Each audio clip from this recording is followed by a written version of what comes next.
Salut, c'est Marco de Top for Phone. Aujourd'hui, vidéo de test du Yes-Handy 5i, un mobile que j'avais eu l'occasion de vous présenter récemment lors d'une vidéo de déballage de cette fameuse boîte.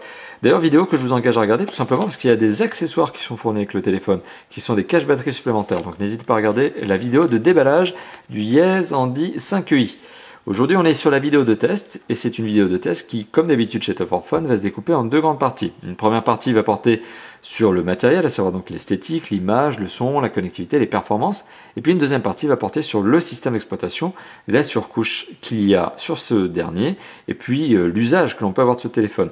Alors petite parenthèse, là je me permets juste d'aller dans l'affichage pour éviter que l'écran ne s'éteigne tout seul. Allez hop, voilà, hop, et on va mettre ça sur 30 minutes, ce sera beaucoup plus confortable pour la vidéo. Et donc à la fin de ces deux grandes parties donc matériel logiciel, on aura bien sûr l'incontournable conclusion au cours de laquelle on se dira si oui ou non eh bien le Yes-Handy 5i est un mobile qu'il faut acheter. Voilà, donc est-ce que c'est une bonne affaire ou pas? Sachant, petite précision, que ce téléphone est commercialisé donc en décembre 2014 à un prix inférieur à 120 €. Donc on est à moins de 120 € pour ce téléphone. Voilà, donc est-ce que c'est un prix sympathique ou pas? Ben ça, justement, tout est question de téléphone en lui-même. Est-ce qu'il est bon dans le rapport qualité-prix, performance-prix? Mais en tout cas, 120 €, il est clair que c'est un téléphone qui est clairement, donc, je fais de la palissade, mais qui est clairement donc un entrée de gamme. 120 €, c'est de l'entrée de gamme, c'est presque même du low cost. Voilà. Donc forcément, vous l'imaginez, il y a un certain nombre de paramètres sur lesquels on ne peut pas trop lui en demander, notamment sur les performances. Mais on va y revenir tout au long de cette vidéo, on va en reparler justement. Alors, la première partie, c'est l'esthétique. Donc, hormis le fait que je vous engage à regarder la vidéo de déballage pour regarder les coques supplémentaires, notamment cette rouge qui est bien sympathique et qui donne un peu plus de couleur, il faut savoir qu'aujourd'hui, le téléphone que l'on va tester donc, est dans sa version noire. Voilà. Donc, bon, là, j'ai simplement laissé la coque noire. La cache batterie noire, pardon. Voilà, donc on va faire le petit tour du propriétaire. Donc sur sa face avant, ce téléphone est donc doté d'un écran de 5 pouces. C'est bien pour ça d'ailleurs qu'il s'appelle le 5i, sinon il s'appellerait autre chose. Chez Yes, on n'est pas très imaginatif au niveau des appellations commerciales. Au moins comme ça, le consommateur ne se perd pas. 5, c'est pour le nombre de pouces, donc 5 pouces. Voilà, donc il s'agit d'un écran de 5 pouces, au-dessus duquel on retrouve un écouteur, une caméra frontale, un capteur de luminosité et de proximité. On le voit ici peut-être. Hop, voilà, je jongle un peu avec les reflets. On arrive à les distinguer. En dessous, on retrouve ici 3 touches sensitives qui ne sont pas rétroéclairées. On retrouve une touche menu contextuel, une touche accueil, une touche retour. Sur le côté gauche du mobile, on retrouve le bouton de contrôle volume plus-moins. Sur le dessus, l'entrée micro USB, le jack 3.5, tout à fait classique. Sur le côté droit, on retrouve le bouton on-off. On retrouve également une petite fente ici qui permet de retirer le cache batterie, ce que je vais faire d'ici quelques instants. Et en bas du mobile, on retrouve l'entrée micro primaire. À l'arrière du mobile, on retrouve un capteur photo de 5 mégapixels, son flash LED, un trou, une double fente pour le haut-parleur, et le marquage Yes. Le cache-batterie ici est dans un plastique un petit peu doux au toucher, ce qui est assez sympathique et qui fait que le téléphone est moins glissant. Donc c'est toujours un bon point. Alors, le cache-batterie, si on le retire, qu'est-ce que l'on retrouve à l'intérieur du téléphone? Alors, on retrouve bien sûr la batterie, qui est une modèle YB126, et donc c'est une batterie de 1550 mAh pour un écran de 5 pouces. Vous voyez peut-être où je veux en venir. Et on est sur un double emplacement de carte SIM, un au format micro, un au format standard et un emplacement de micro SD ici. Voilà, donc ça sont toutes les choses que l'on retrouve à l'intérieur de ce téléphone une fois qu'on retire le cache batterie. Et vous l'avez compris, donc la batterie est extractible. Inutile d'enfoncer le clou là-dessus, je crois que ça va de soi. Ah tiens, du coup là j'ai changé le fond d'écran sans m'en rendre compte. Alors, petit tour du propriétaire, ça je vous l'ai fait. Donc c'est un design qui est plutôt passe-partout, surtout quand il est en noir. Mais si vous mettez une coque rouge à l'arrière, un cache batterie rouge, bah, ça devient un peu plus sympa. Et donc finalement, vous vous retrouvez avec ce qui est sur les photos. Donc quelque chose d'un peu plus, on va dire, original. Là pour le coup, je l'ai laissé dans sa configuration de base. Voilà. Particularité, l'emplacement du haut-parleur étant à l'arrière, forcément vous l'imaginez, et je vais vous le montrer tout à l'heure, je vais vous le faire entendre tout à l'heure, lorsque vous posez le téléphone sur la table, le son est étouffé. Si vous laissez le haut-parleur parler, c'est le boulot du haut-parleur. Voilà, donc en termes de prise en main, on est sur quelque chose qui arrive encore à se prendre à une seule main, mais pour l'utiliser, comme vous êtes sur un phablette de 5 pouces, forcément vous êtes obligé d'utiliser vos deux mains. Donc oui, ça se prend à une seule main, vous pouvez très bien décrocher comme ça, mais pour composer un SMS avec les deux mains. Alors on est sur un téléphone qui a des dimensions qui sont tout à fait raisonnables pour un écran de 5 pouces. Un téléphone donc, qui fait 14,3 cm de long, qui fait 7,3 cm de large et qui fait 1 cm d'épaisseur. Donc il est un peu épais, mais c'est pas dramatique, ça reste encore dans la bonne norme. C'est un téléphone qui est un peu lourd pour cette catégorie, 160 grammes, c'est un peu lourd sans être vraiment déraisonnable pour un téléphone de 5 pouces. Donc rien de très, très étonnant. En termes de flexion, alors hop, je vais éteindre ce téléphone. Je vais y arriver. Voilà, en termes de flexion, On est sur un téléphone qui est un tout petit peu souple. Bon là, il faut avouer que je suis un peu en train de bourriner. Donc j'espère que nos chers amis de Yes ne m'en voudront pas de faire ça justement, mais effectivement, sur la flexion, c'est un petit peu souple. Je dis ça parce que je vais leur rendre leur téléphone et forcément, je vais essayer de ne pas le plier. Mais quoi qu'il en soit, vous voyez, on arrive quand même à lui donner une petite courbe. Et vous voyez l'écran là-haut, là, on commence à jongler un petit peu. Bon, donc... Petite parenthèse, ce téléphone, il a un châssis qui est relativement souple. Il a beau être épais, il est complètement construit en plastique, et en plus, sa dalle, la vitre donc, qui est utilisée pour la dalle tactile, n'est absolument pas Corning Gorilla ni Dragon Trail. Ça m'amène donc à un deuxième point, c'est que le téléphone a un écran qui est très rapidement, et vous le voyez, impacté en cas de forte pression sur la face avant du mobile. Donc, conclusion 1, vous évitez de le laisser dans une poche arrière de jean quand vous vous asseyez, vous risquez d'avoir une mauvaise surprise. Deuxièmement, vous évitez de le taper sur la face avant, et notamment sur un coin de table, par exemple, parce que là, vous risqueriez d'avoir encore une fois de plus une mauvaise surprise. Donc c'est un téléphone qui n'est pas fragile à outrance, mais sur lequel il faudra être précautionneux. D'autant que la face avant, comme je vous l'ai dit, eh ben, elle n'est pas traitée anti-rayures, anti-casse. Donc forcément, à force de le frotter comme ça sur la face avant, bah, vous allez le rayer. Voilà. Autre particularité, l'écran n'est pas traité oléophobe, donc il se prend très rapidement les empreintes digitales. Donc vous avez vite fait de graisser l'écran avec vos mains, même si vous n'êtes pas un amateur de McDo, vous allez voir que ça va vite prendre des empreintes. Voilà. Donc c'est pour ça que je vous venez de me voir nettoyer encore l'écran, et ça ne va pas être la seule fois tout au long de cette vidéo, j'imagine. Alors l'image et le son, c'est le deuxième point finalement de la partie 1 matérielle, donc l'image et le son. Alors on est sur un écran qui fait 5 pouces, mais on est sur un écran qui a une résolution un petit peu faible, on est sur du FWVGA pour être précis, 854 pixels, 480 pixels. Donc on est loin de la HD Ready, on est encore plus loin que ça de la Full HD. Donc on est sur quelque chose qui n'est pas HD, on est sur un écran qui a 196 ppp, donc de densité de pixels, 196, c'est inférieur de loin au 300 ppp minimum, jugé minimum, donc pour ne pas voir les pixels à l'œil nu. C'est-à-dire que quand vous allez coller votre œil sur l'écran, vous risquez de voir la trame de pixels apparaître. Là, j'imagine qu'à la caméra, vous êtes en train de voir ce que ça peut donner. Voilà, donc oui, on est en dessous des 300 ppp. C'est pas dramatique en soi, on a longtemps fonctionné, hein. On a longtemps eu des téléphones qui étaient à moins de 300 ppp, mais bon, un amateur de HD, notamment puisque les télés HD sont devenues de plus en plus monnaie courante dans les domiciles, un amateur de HD risquera de sentir un petit peu peut-être le manque de qualité d'image, parce que là, l'écran, vous l'avez vraiment contre l'œil. Voilà, donc c'est une petite particularité supplémentaire. Bon, note. Mais c'est pas très grave en soi, parce que cet écran possède quand même, et c'est un bon point, une bonne luminosité et une bonne gestion des couleurs. Concernant l'angle de vision, pour le coup, par contre, c'est un peu pauvre. Hein. Là-dessus, bon, c'est très subjectif ce que je suis en train de vous donner, mais l'angle de vision n'est pas extrêmement agréable et pas extrêmement bon. Mais encore une fois de plus, comme je viens de l'évoquer, c'est extrêmement subjectif. Donc si je dois lancer une petite vidéo pour vous montrer un petit peu la qualité d'écran et surtout vous faire écouter le son procuré par le haut-parleur, qu'est-ce que ça va donner? Allez, on y va. Alors là, le son est plutôt faible, on va le mettre à fond. Donc là, le son est à fond. Il est procuré donc par le haut-parleur qui se trouve ici, et donc forcément, je peux l'étouffer. Lorsque je pose le téléphone sur la table, le son devient étouffé. Voilà. Donc là, je vais baisser le son. Bon, l'image n'est pas moche non plus, hein. Faut pas tomber dans l'excès inverse, mais bon, c'est sûr que c'est pas 300 ppp, quoi. Voilà. Pour compenser quand même, je le rappelle, hein, bonne gestion des couleurs, et ça, c'est déjà pas mal. Au niveau du son du haut-parleur, donc vous l'avez compris, ça étouffé lorsque vous le posez sur une table. Au niveau du jack 3.5, pas grand chose à redire, le son est tout à fait normal. Enfin, pareil pour le son de l'écouteur, c'est un peu logique, hein, on est en 2014, avoir un écouteur un peu mauvais sur un téléphone, ce serait quand même assez dramatique. Donc voilà, on va dire que sur ces aspects image et son, on est plutôt sur du passable. Au niveau des performances, là aussi, on est vraiment sur du passable, pour dire du pas terrible. Donc on est sur des composants qui sont un peu vieillissants, on est sur un processeur qui est complètement, allez, je vais le dire méchamment, mais dépassé. On est sur un téléphone qui sur un toutou score pas des masses. 10 540 points. Alors, je vous rassure, 10 540 points sur un téléphone avec une résolution FWVGA, bah, c'est suffisant. C'est-à-dire que ce téléphone peut jouer à des jeux 3D, pas des gros jeux 3D, mais des jeux 3D quand même. Donc Dead Trigger 2, ça passe. Mais après, c'est lent à charger. Vous allez le voir peut-être d'ici quelques instants. MediaTek MT6572, donc c'est le vieux processeur de calcul, le vieux CPU de ce téléphone. Donc un double cœur cadencé à 1,3 GHz. À côté de ça, on a un processeur graphique qui est un Mali 400MP qui est vieux comme pas possible. Donc bah là, pour le coup, c'est pareil, c'est un peu dépassé quand même. Et au niveau de la RAM, 512 MO. Voilà, donc c'est un téléphone qui est très légèrement spéqué. très très légèrement spéqué au niveau CPU, GPU, RAM, donc on est plutôt sur du léger.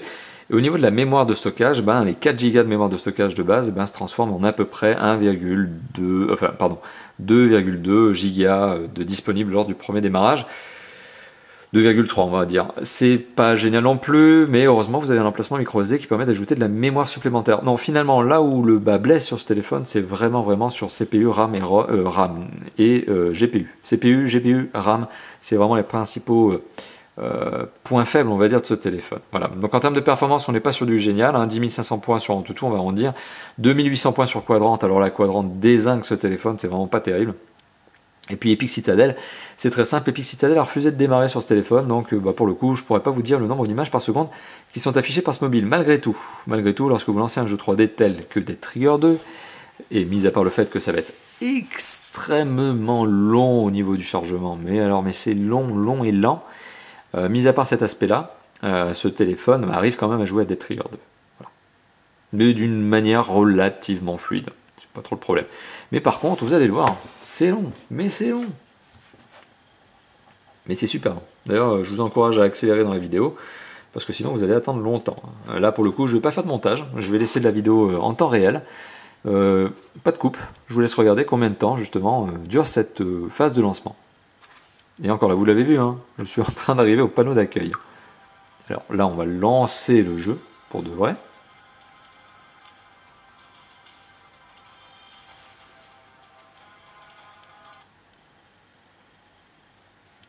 Notre démarrage, hein, histoire de dire quand même, c'est un peu long, on attend. Alors désolé, hein, je vois qu'il y a des reflets dans l'écran, je vais essayer de jongler avec ça pendant la partie. Notamment je vois que la caméra et ma tête se reflètent dans l'écran, salut.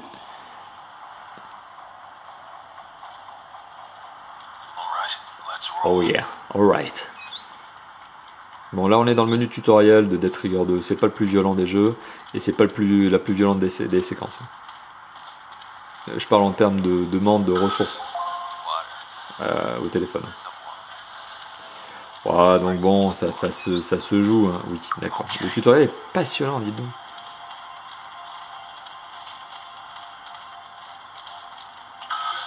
Voilà, petit ralentissement, vous l'avez vu sur le 360 du personnage, enfin le 180 du personnage. Ah, il y a quand même des petits ralentissements parfois. Hein.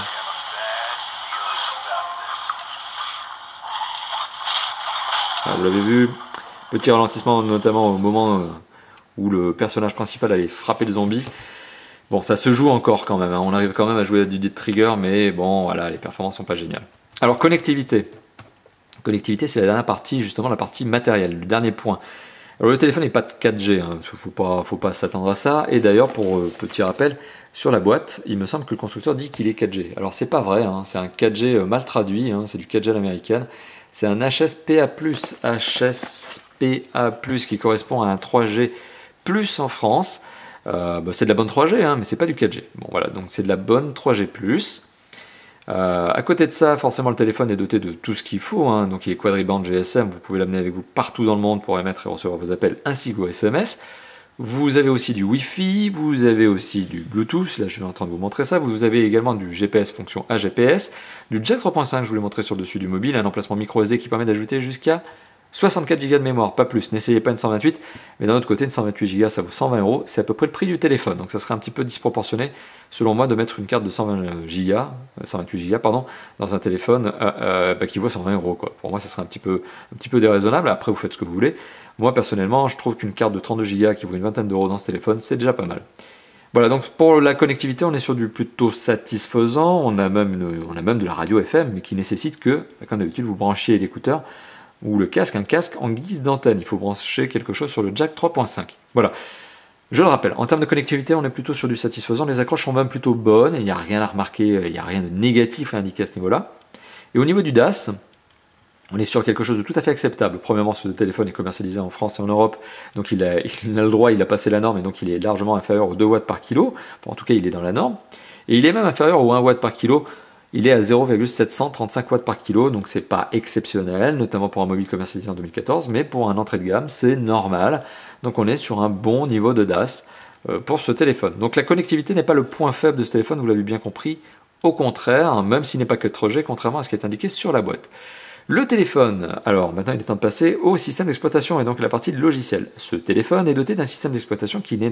Oula, je n'ai pas cliqué au bon endroit. Cliquer façon de parler. Paramètres, voilà. Donc ce téléphone est doté d'un système d'exploitation que les amateurs avertis auront reconnu, qui est Android 4.2.2.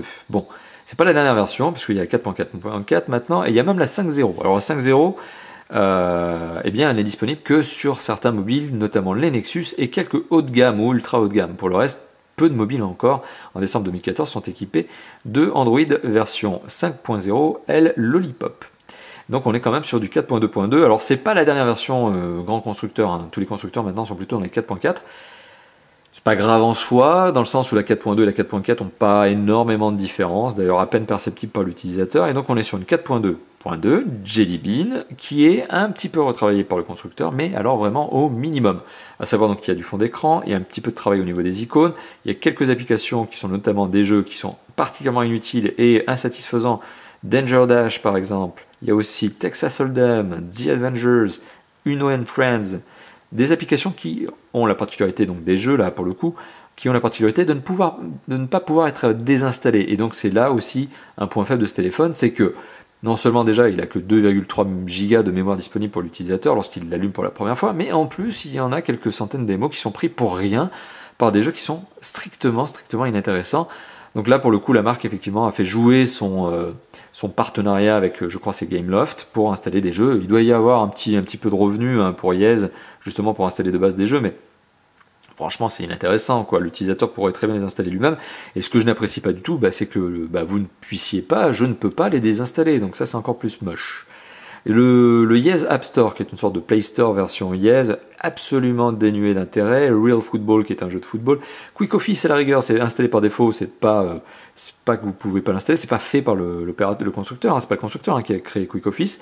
Mais bon, voilà, c'est un lecteur de fichiers Word, Excel, PowerPoint, Absolute, qui est une sorte de tracker qui ne sert strictement à rien. Voilà, donc en termes d'applicatif et en termes de fonctionnalité, il n'y a pas grand-chose, vraiment pas grand-chose. C'est principalement du design, mais encore dans un niveau très léger. Voilà, donc ça c'est pour vous parler du système d'exploitation. Donc en soi, il n'y a pas grand-chose de plus à dire, si ce n'est que bien sûr vous êtes doté ici du Play Store, et ça c'est quand même pas mal, et que forcément vous pouvez customiser votre téléphone à loisir, installer des applications et autres, sachant que les seules applications pour information que j'ai moi-même installées sur ce mobile sont les 5 que vous voyez ici, donc les applications de benchmark et Dead Trigger. Pour le reste, tout est stock. Là, voilà, on est vraiment sur du téléphone pur et dur stock. Alors pour parler de l'usage de ce téléphone, puisque c'est la deuxième partie c'est le deuxième point de la deuxième partie, alors ce téléphone est un téléphone qui globalement répond à tous les besoins, dans le sens où il est capable d'aller sur internet, capable d'appeler, capable de prendre une photo, capable d'envoyer un MMS, capable de recevoir un texto, capable de lire du MP3, capable de lire de la vidéo, capable de faire du jeu vidéo à minima, c'était vraiment le petit jeu vidéo. Donc en gros il est capable de tout faire, mais pas forcément au top. Voilà, c'est ça le problème, c'est que notamment pour les jeux vidéo, vous l'avez bien remarqué, vous l'avez bien compris, les gros jeux 3D avec des graphismes élevés à la Asphalt 8, ça va pas être possible. Et puis il n'y a pas que ça, il y a aussi l'appareil photo. L'appareil photo c'est un 5 mégapixels, alors hop, je prends le sujet de photo du jour, un 5 mégapixels qui prend des photos qui sont franchement pas terribles quoi. Franchement pas terribles. Allez hop, je vais essayer de retrouver le capteur, l'appareil photo, hop on y va, le voilà. Alors pour information, vous retrouverez une photo prise avec ce téléphone sur le site de Top 4 Phone, sur l'article de test de ce téléphone. Mais voilà, sachez qu'effectivement ce téléphone il prend des photos qui sont pas terribles. Hein.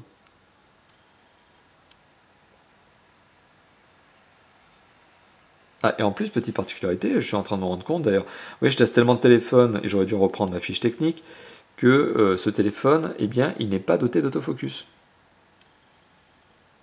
Voilà.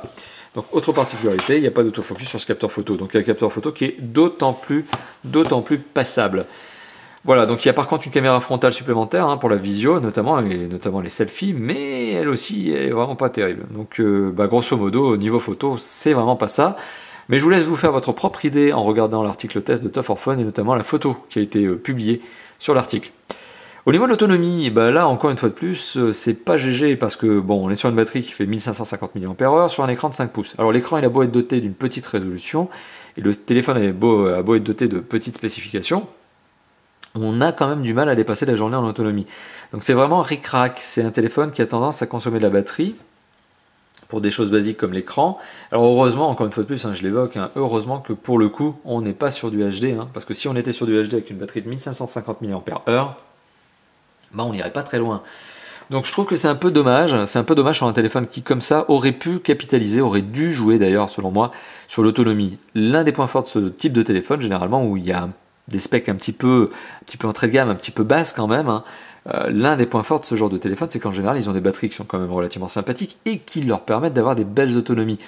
Pour le coup là c'est complètement l'inverse, on a une petite batterie sur un téléphone qui est sous-spéqué, et ce qui donne une autonomie qui n'est pas géniale, qui est de l'ordre du jour, quoi. Alors, une journée d'autonomie pour un smartphone, c'est devenu classique, mais on aurait pu, vous l'avez bien compris, avoir un tout petit peu plus que ça. Voilà, on aurait dû avoir un téléphone qui arrive aux 2 journées d'autonomie, ça aurait rien coûté vraiment en termes de batterie supplémentaire, c'est 500 mAh là qui manque. Franchement, je pense pas que ce soit ça qui augmente énormément le coût de fabrication. Surtout qu'en plus, on va pas me faire croire que dans un téléphone qui fait 1 cm d'épaisseur, il n'y a pas la place. Je pense que voilà, en optimisant un petit peu la construction du mobile, on pouvait mettre une batterie de 2000 mAh dans ce téléphone. D'un autre côté, je suis pas ingénieur, c'est pas moi qui fabrique les téléphones, c'est assez facile pour moi de le dire. Mais bon, je trouve ça un petit peu dommage, voilà. Donc, conclusion de cette vidéo qui, somme toute, aura été relativement rapide. Est-ce que je recommande ou pas ce téléphone? Est-ce que c'est un bon achat? Est-ce que c'est un téléphone intéressant? Pour son prix de 120 €. Alors, le point fort de ce téléphone, c'est finalement, c'est assez étonnant, mais le point fort de ce téléphone, c'est pas le téléphone en lui-même. Le point fort du téléphone, c'est ses accessoires. Voilà.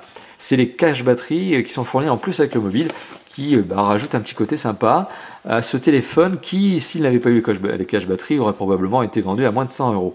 Ici, les caches batteries, voilà, ils vous permettent d'avoir un usage sympa, un peu plus de couleurs. Il y a du rouge, du noir et du blanc. C'est toujours sympa d'avoir ce genre d'accessoires supplémentaires. Voilà, donc c'est un bon point supplémentaire, c'est un bon point. Mais ce qui est assez étonnant, c'est que le téléphone, finalement, des bons points, il n'en a pas des masses. Il a à la rigueur sa connectivité, qui est tout à fait sympathique, qui est plutôt bonne, son double SIM, ça aussi c'est un bon point, mais ça fait partie de la connectivité. Le DAS qui est plutôt normal, le système d'exploitation qui est pas la dernière version, mais qui marche pas mal. Donc ça, c'est plutôt des points moyens.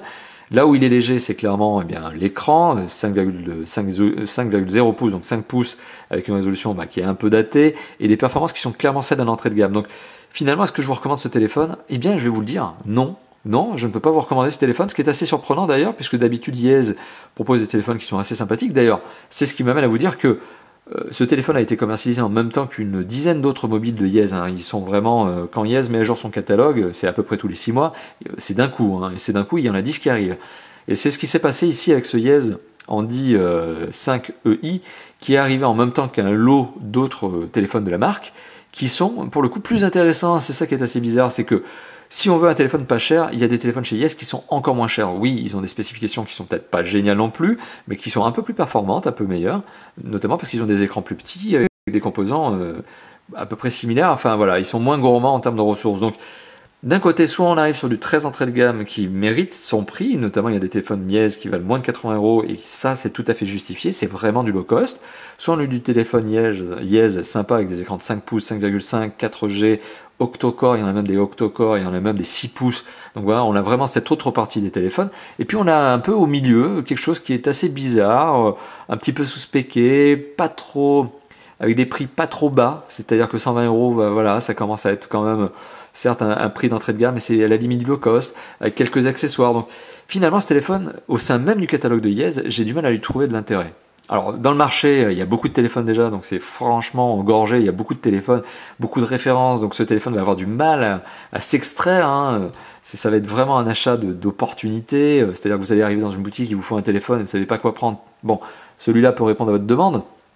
Mais dans l'absolu, même chez Yes, il y a d'autres mobiles. Il y a d'autres mobiles qui sont plus intéressants que celui-là. Et c'est là où c'est un peu bizarre, c'est que celui-là, finalement, le Yes Handy 5EI, pour moi, il n'a pas d'intérêt. Il n'a pas d'intérêt. Il y en a d'autres chez Yes. Donc, regardez d'ailleurs les autres vidéos de test de mobiles Yes qui ont été faites par mes soins. Vous retrouverez d'autres téléphones bien plus intéressants. Voilà. Donc, c'était la conclusion, c'est que non, je vous recommande pas ce téléphone. C'est pas qu'il est mauvais, mais c'est qu'il est un peu trop cher à mon avis pour ce qu'il vaut, pour ce qu'il fait par rapport à d'autres mobiles Yes. C'est vraiment assez bizarre. Voilà. Donc merci d'avoir visionné cette vidéo, une vidéo de test qui sera donc publiée sur la chaîne YouTube de Top 4 Phone. N'hésitez pas à commenter, liker, partager les vidéos et surtout bien sûr à vous abonner à la chaîne YouTube. Je compte sur vous pour vous abonner à la chaîne YouTube et nous permettre, si ça n'est pas déjà le cas, de nous permettre donc d'arriver bien prochainement aux 100 000 abonnés. On est à 52 000, aujourd'hui on est en décembre 2014 lorsque je fais cette vidéo. N'hésitez pas aussi à passer sur le site de Tough for Phone où vous retrouverez l'article test de ce téléphone et aussi la vidéo prise avec le capteur photo de ce téléphone. Et vous pourrez vous faire votre propre idée et vous verrez que finalement, ce que je vous disais comme étant une réelle insatisfaction au niveau du capteur photo, bah, à mon avis c'est justifié. Vous n'avez qu'à voir le test, hein, et notamment la photo prise avec le téléphone. Enfin, vous pouvez également nous retrouver sur le forum de Tough for Phone où il y a une section qui s'appelle quel téléphone choisir. Donc si vous hésitez entre plusieurs mobiles et notamment des mobiles Yes, bah, vous pouvez aller poster votre question sur le forum. Et il y a aussi Facebook et Twitter où nous retrouvez bien sûr Facebook et Twitter les incontournables. Voilà, donc autant d'endroits où nous retrouvez, interagir avec nous, poser vos questions et nous faire part de vos commentaires, notamment sur les tests. Qu'est-ce que vous pensez de mes tests? Qu'est-ce que vous pensez notamment des tests de mobile Yes? Qu'est-ce que vous pensez de ce téléphone? Est-ce que finalement j'ai pas été trop dur avec lui? N'hésitez pas à commenter ça dans la vidéo et sur l'article et sur le forum, etc. N'hésitez pas justement à donner votre propre avis. J'ai peut-être été un peu dur, à vous de le dire. Voilà, et donc il ne me reste plus rien à vous dire que d'autres. Oui, si, il me reste, voilà, j'en bafouille, mais je vais y arriver. Il me reste rien d'autre à vous dire finalement que merci d'avoir visionné cette vidéo. Et à bientôt, bien sûr, pour d'autres vidéos de test, de déballage et de présentation, comme d'habitude. Allez, à bientôt. Ciao, ciao.